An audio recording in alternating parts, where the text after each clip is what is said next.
Hi, welcome to the Jim Ruff Show. Today we're going to talk about high leverage philanthropy. And my special guest from Seattle with the Center for Wise Democracy is Deanna Martin. Welcome, Deanna. Thank you. And as a matter of disclosure, let me say that I'm also with the Center for Wise Democracy as a president and co-founder. And we're here to talk about what I think is the highest level of leverage philanthropic social invention anybody could make. But I shouldn't say it that way, so maybe you could be more diplomatic. So, like every other nonprofit out there these days, we're trying to articulate a vision for society, addressing a particular need, trying to convince people with money to give it to us so that we can do that, so we can enact that vision. And this year especially, our economy has taken such a hit. People who have money have less of it, and they're getting more requests than they ever were. So I just really wanted to talk with you about, why should people be giving money to us now? Well, if you were them, I would ask you them, what issue is it that most matters to you? What do you think is the most important issue? Because I think we have a way to answer that, to get you that answer. Whatever you answer, we have a way to get it. So I might say poverty, I might say lower our carbon emissions, Right. I might say the decline of family values. Exactly. All those things. Yes. So we have a way, we don't fit in the box. We have a way to address that we think is higher leverage than to each one of those issues that you mentioned. The Wisdom Council process in particular, or the dynamic facilitation, our wise democracy approach can bring climate, let's think about climate change, for instance, or think about the environment. I think people are aware that the real crux of the matter is how do we build the political will, how do we strategically act as a whole, as a collective, as a society? How do each individual become knowledgeable? How to have people realize that we're all going to act in this new cultural way. We're going to change the culture in a way. And the Wisdom Council process is a way to do that. It's a way to generate, in a very short order, this sense of, okay, here's the real problem. This is all of us talking. Here's what we together want to do about it. And so So regardless of the issue, the wise democracy vision is that somehow if that were in place, all of us would be thinking together creatively, collaboratively, identifying these major issues, making progress on them by finding our common interest around it and what we really want to have happen, and we'd be actually making a difference on these issues. Absolutely. Like for instance, recently we've had this healthcare struggle to get bipartisan support for. Well, okay, that is a process of thinking that isn't really generating the kind of results that we need. And even though everybody knows it's a problem, we've structured a way of thinking about that problem.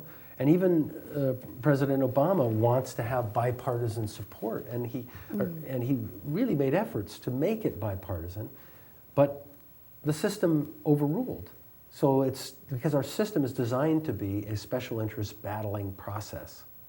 And so it's not, and the special interests are really in charge.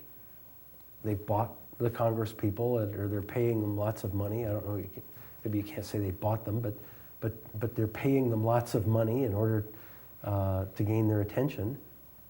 And so even though the President of the United States really, really wants this bipartisan conversation, it's not happening because there isn't that structural way to get that to happen. We have a way to get that to happen. We have a way to put that structural piece into play so that there's not only a bipartisan, but a transpartisan conversation, one where we're all trying to figure out what's best for everybody, and where we tell Congress, here's what we figured out, and where Congress is a part of the figuring out. And it's really a simple matter. It's, and this is now what we're doing in Austria, for instance. We've gotten support from the Austrian government to try it there in different examples. But basically, the deal is you randomly select 12 citizens. They're going to address the healthcare issue. And maybe you do this 3 times, so 3 groups of 12 over 3 months or say.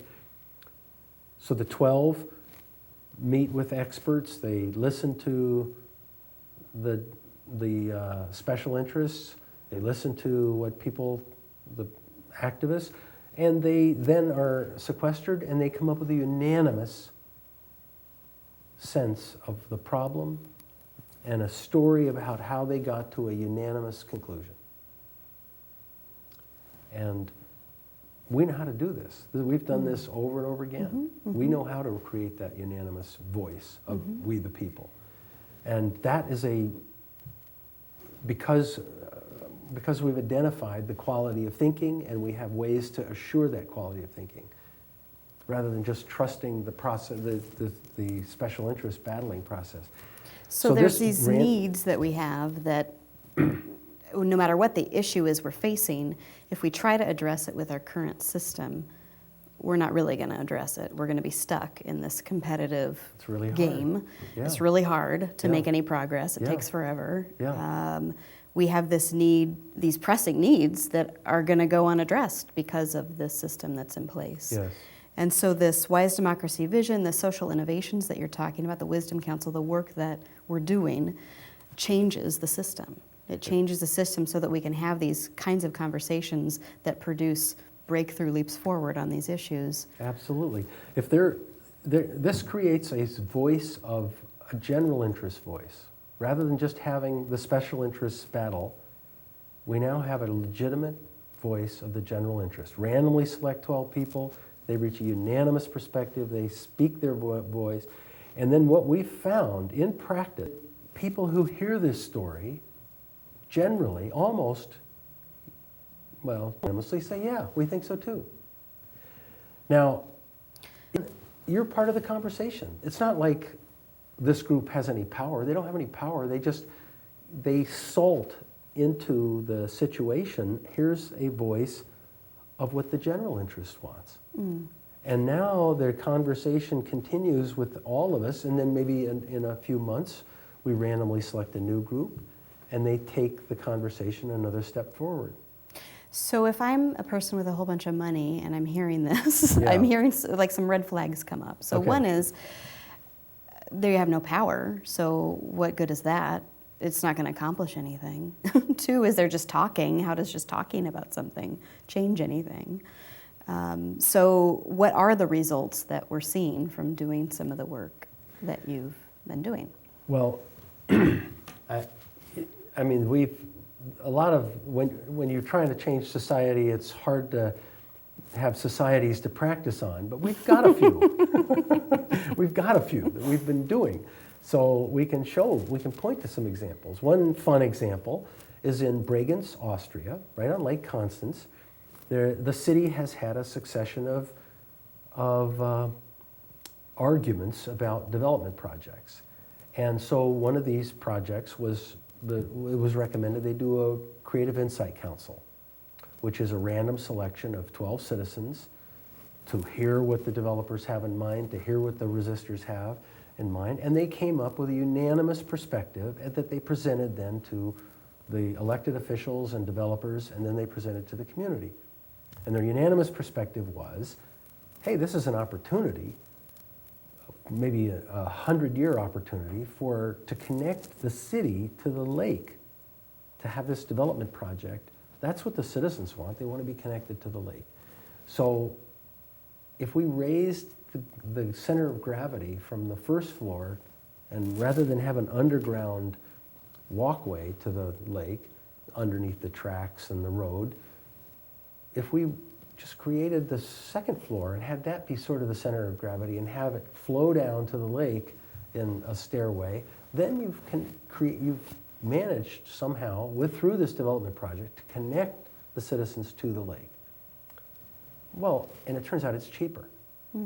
So there's a result. And the normal bitterness and partisan battling was bypassed. And how are we able to do that when they have lots of these groups, randomly selected focus groups and citizens' juries and whatever? Because of the quality of thinking that we assure. We dynamically facilitate those 12, and they come up with a unanimous perspective, and they get there through a creative process rather than a negotiation process. And they're not starting with predetermined, here's your choices, yeah, and then negotiating gonna, through them that's right. and discussing pros and cons. That's right. And They redefine the whole issue. They don't get even if they were given the alternatives or choices, they would redefine the issue and come up with their own. yeah, So it's not a deliberative process, for instance, like a Right. citizen jury, for instance. It's not a focus group situation that's led by the facilitator. The facilitator is highly skilled in dynamic facilitation, and that's the secret, is that we're eliciting this quality of thinking that we call choice creating, where people are creative and collaborative and seeking win-win answers that everyone wants. And we know how to facilitate that in small groups, and this process facilitates it, the Creative Insight Council facilitates it in large groups. So, and if you're a community foundation, for instance, and you want to get citizens involved, and you want to educate citizens, and you want to change the nature of the public conversation, and you want to have better results come out, and you want to tackle the big issues, to finally tackle the big issues, instead of ignoring them, like for instance, we're trashing the planet here, and our system is causing that. How do we, all of us, come together and address these issues and come up with answers that work for everybody? Here's a way. Not much expense, not much risk. Can't find the risk, really. Randomly select people, they give a speech, they go away. Not much risk. And we've got enough experiences under our belt. We know it works. And in fact, yeah. we think it's inevitable. This is a Right, change that's right. going to happen because it has to happen. Yeah, and so say more about that. What's at stake if this does not happen? If we do not change our public conversation? System is structured to be a competition. Everything about our system is structured to be a competition. So the founders, for instance, of our national system got together, had a collaborative enterprise, really. They lived together for 4 months, talking about what might work, trying to get a unanimous conclusion. They had a collaborative process, but they designed a competitive process in the judiciary and in the marketplace, in the political system. Everything's competition. And they disappeared. So you and I are born into that competition. And we think, we just need to educate people, or we need to have dialogues, or we need to... No, that's not enough. We're in a competitive system. That's how we make collective decisions. Or we have to get our team to big enough and collect enough resources to overpower the other teams. Yes. Well, Right. yeah, that's the Yeah. deal. We got to pull together. The only way to build political will is we have to fight for it. Well, that's not going to... You're not going to win, because the special interests that have lots of money are going to win that battle, and they control the media, and so there you go. But here's a way to include everybody. Here's a way to just change the quality of thinking with a very slight investment of money. I mean, this is randomly selecting people. That's easy. Bringing them together, okay, there's some travel expenses. Facilitating, we got to pay the dynamic facilitator. Facilitating them to reach a unanimous perspective. And then we have the issues of bringing what their unanimous voice is to to everybody, having everybody pay attention somehow. And 11 people on a football field, they seem to pay attention to them. Yeah. So here's a way we can get these 12 people, and they speak when they walk on that stage, and they tell the story of where they went and how diverse they were, and looking at this issue and the thought they put into it and this unanimous conclusion, and then they say, God, we had a great visit. We can't believe we were so different when we got to this. Right. And yeah, and I'm thinking if I am back to that place of, okay, if I'm making a big investment in solving something that's really important to me, and I walk out into my community and I see, someone begging for money on the street, or I see, children starving, or, I see that every day. How do I make my instinct is to rush and give them money, or to give them food, or to organize a shelter or something. So, which is a lot of what we're doing now with our philanthropy money, with our nonprofit organizations and structures. So how do I make that leap? I think when we were preparing for this, you were sort of telling a story that maybe illustrates. Yeah, I was telling you the story of. It's a great analogy. Yeah, exactly that. That yes, we want to help these people, and obviously they need to be fed, and so that needs to happen somehow. And there are social entrepreneurs who are putting together strategies. One I was reading about has where they go to restaurants that are wasting food and bring it to the people who need the food. And they have warehouses and they have big trucks and they need big investment and so forth. But that's an investment in a system that's not working. In other words, our system is creating this problem with people not having food and people having lots of excess food. So what we're really doing even though it's a good systemic move and it needs to happen, if that's the only level at which we address this problem, we're just smoothing it out and allowing our dysfunctional system to continue working even longer. Really, we need to look at the deeper system of how come this happens? How could we possibly design a system where we end up with lots of really poor people and a few really rich people, and why would we do that? Well, there's no we. There's no we anymore to say, hey, what kind of system do we want? Is this working? Are we okay with this? We're not in that conversation. We're just embedded in a system of 220 years ago or so, that we're embedded in it, and we're living out a vision that was a mind-bogglingly brilliant vision for its time, but it isn't. This time is now. We have a new time, and we are the ones who need to be a part of the conversation of figuring out what we want from our society today.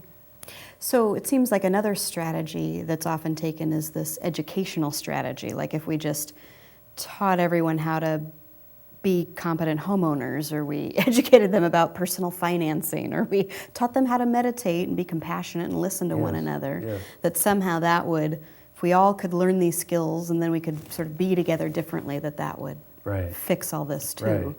Yeah, and I think it's just not, it's a good thing to have. I recommend everybody learn appreciative inquiry and learn all about I statements and listening. And compassionate listening. Good and budgeting. All these good things are great, but we also have to attend to the deep issues that we face collectively.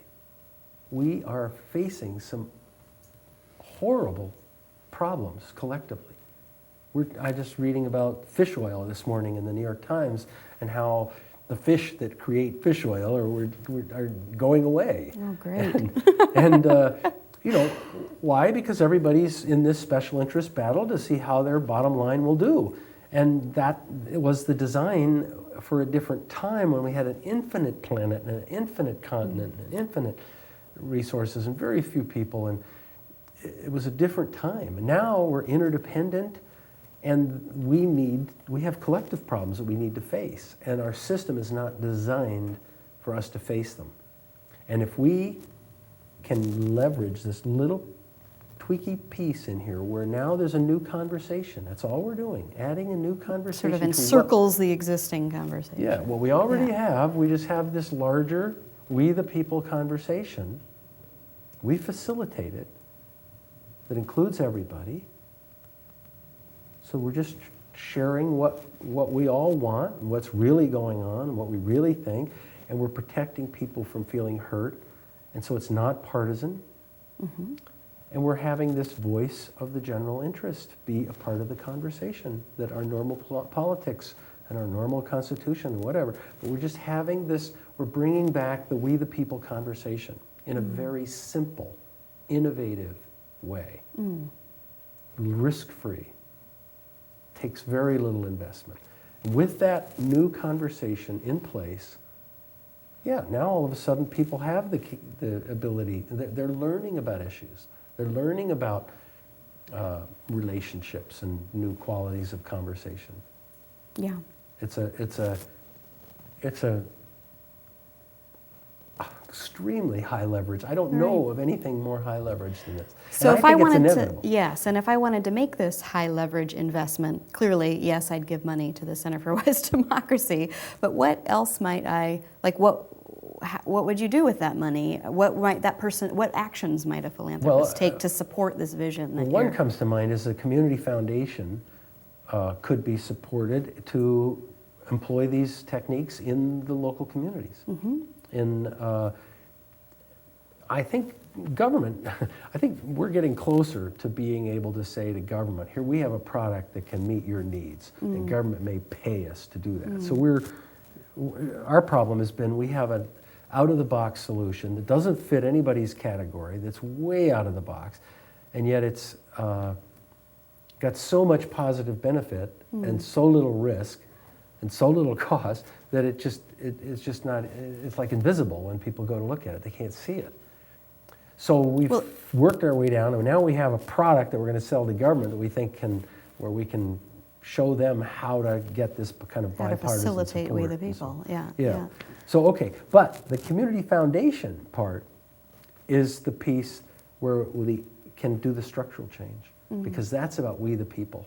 It's not about government. Government, we the people can be supported by a community foundation, and setting up a wisdom council process, for instance, on an ongoing basis. Within a community. Within a community. It also seems like foundations with a particular mission around healthcare, around climate change, around, and whatever the mission is centered around, that employing these techniques, facilitating conversations using these processes could help them make leaps forward in meeting their mission.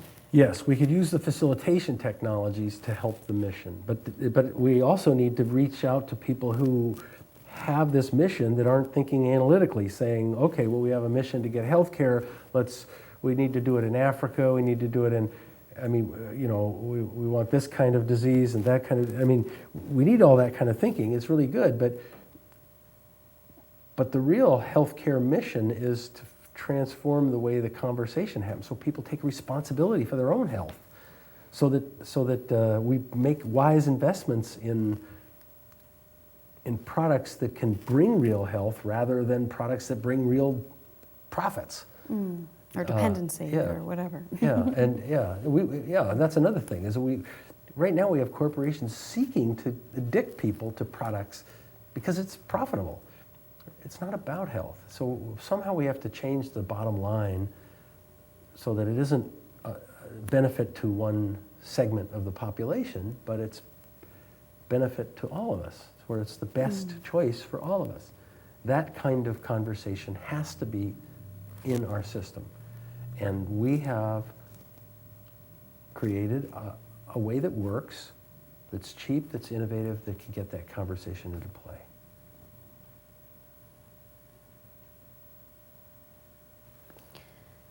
Yeah. I don't know how we're doing on time.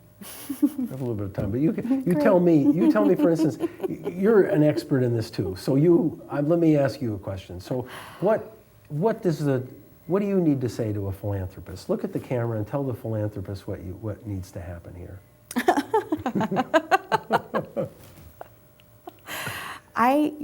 It's interesting because I think you know about me that sort of talking about the grand vision is one piece, which you're great at. So what I think, at the level at which I think, is if I'm a foundation, I want to hear, okay, so I'm going to give you this much money, and what are you going to do? So I want to hear, well, we've identified this many cities, and we're going to go do this in this many cities, and here's how we're going to do it.